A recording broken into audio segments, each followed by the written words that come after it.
শান্তিতে এবছর নোবেল পুরস্কার পেয়েছেন ভেনেজুয়েলার বিরোধী দলীয় নেতা মারিয়া করিনা মাচাদো।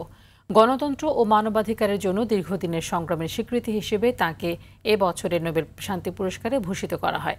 নোবেল কমিটির ওয়েবসাইটে বলা হয়েছে, ভেনেজুয়েলার জনগণের গণতান্ত্রিক অধিকার আদায়ে নিরলস প্রচেষ্টা এবং ন্যায্য ও শান্তিপূর্ণভাবে স্বৈর শাসনের উৎখাত করে গণতান্ত্রিক শাসন প্রতিষ্ঠার লক্ষ্যে সংগ্রামের জন্য মাচাদোকে এই পুরস্কার দেওয়া হয়েছে। বিস্তারিত জানাচ্ছেন বিনিয়ামিন।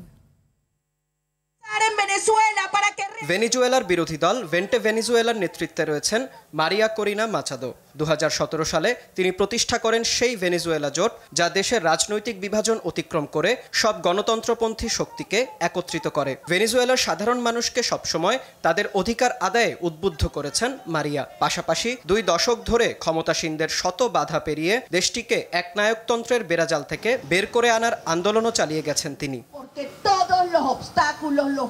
ভেনেজুয়েলার গণতন্ত্রের পক্ষে কাজ করা অত্যন্ত বিপজ্জনক হলেও জনগণের গণতান্ত্রিক অধিকার আদায়ে নিরলসভাবে কাজ করে যাওয়ার জন্য তাকে এ পুরস্কার দেওয়ার কথা জানিয়েছে নোবেল কমিটি। কমিটির চেয়ারম্যান ইয়োর্গেন ওয়াটনে ফ্রিটনেস বলেছেন, জাতির জন্য ঐক্যের প্রতীক হিসেবে কাজ করেছেন তিনি। বাংলাদেশ সময় দুপুর 3টায় নরওয়ের রাজধানী অসলোর নোবেল ইনস্টিটিউট থেকে তার নাম ঘোষণা করা হয়। এটাই গণতন্ত্রের মূল চেতনা। আমাদের ভিন্নমত থাকলেও জনগণের শাসনের নীতিকে রক্ষা করার ইচ্ছা আমাদের এক করেছে।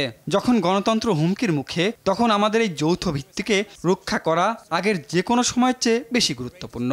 এবার শান্তিতে নোবেল পাওয়ার জন্য বেশ আগ্রহ প্রকাশ করেছিলেন মার্কিন প্রেসিডেন্ট ডোনাল্ড ট্রাম্প। তাকে এই পুরস্কারের জন্য মনোনয়ন দিয়েছিলেন ইসরায়েলের প্রধানমন্ত্রী বেনিয়ামিন নেতানিয়াহু সহ কয়েকজন বিশ্ব নেতা। তবে তার ক্ষমতায় আসার কিছুদিনের মধ্যেই পুরস্কারের মনোনয়ন বন্ধ হয়ে গিয়েছিল। এ কারণে নোবেলের জন্য আরও কিছুদিন অপেক্ষা করতে হবে ট্রাম্পকে। গত বছর শান্তিতে নোবেল পেয়েছিল জাপানের পরমাণু অস্ত্র বিরোধী সংগঠন নিহন হিদানকায়ো। পরমাণু অস্ত্রমুক্ত একটি বিশ্ব গড়ার প্রচেষ্টা এবং এর নেতিবাচক দিক বিশ্বের কাছে তুলে ধরার জন্য এ সম্মাননা পায় সংগঠনটি। বিনিয়ামিন, RTV।